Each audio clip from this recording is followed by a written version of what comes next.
Kali. FD yang kepergok melakukan pencoblosan 15 surat suara di TPS 1 Desa Akelamo, Cinga-Cinga, kini telah diamankan polisi.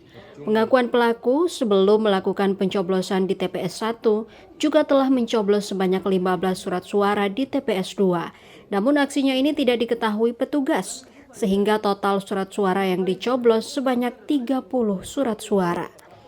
Aksi ini diduga turut melibatkan sejumlah anggota KPPS dan saksi yang berjumlah 3 orang.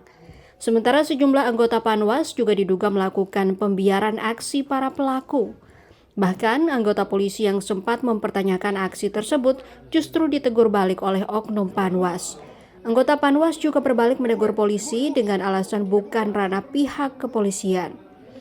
Dari video amatir warga, sejumlah anggota polisi kemudian menuju ke bilik suara dan memanggil seorang saksi wanita untuk menghitung surat suara yang sudah tercoblos sebanyak 15 surat suara di atas meja KPPS. Surat suara itu terdiri dari DPD RI sebanyak 5 surat suara, Presiden dan Wakil Presiden 5 surat suara, dan DPRD Kabupaten Kota 5 surat suara. Dugaan pelanggarannya yang dilakukan di salah satu TPS di Desa Akelamo, Cinga-Cinga, Jailolo Selatan, Kabupaten Halmahera Barat itu dilakukan pada hari H pemungutan suara. Jadi ada indikasi pencoblosan surat suara sisa yang melibatkan jajaran KPPS dan saksi yang ada di TPS tersebut.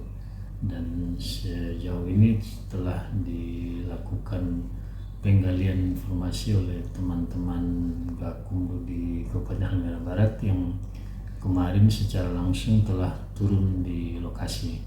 Dan nanti untuk proses penanganan pelanggarannya seperti apa, kita akan menunggu informasi dari teman-teman Bawaslu Halmahera Barat yang melibatkan kawan-kawan Gakumdu di Halbar.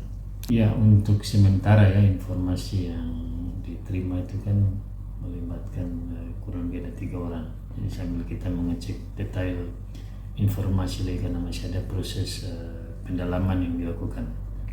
Ketentuan kan ada 2 hal, misalnya ada proses pelanggaran pidana pemilu yang dilakukan yang terjadi karena penggunaan surat suara lebih dari 1, kemudian yang kedua kalau itu melibatkan penyelenggara tentu melekat soal kode etik penyelenggara dan saya kira secara kelembagaan tentu kami akan melakukan evaluasi dan akan melakukan penanganan secara cepat, terutama terkait aspek kode etik yang melibatkan jajaran kami di pengawas TPS. Agus Supriyanto, Kompas TV, Halmahera Barat, Maluku Utara.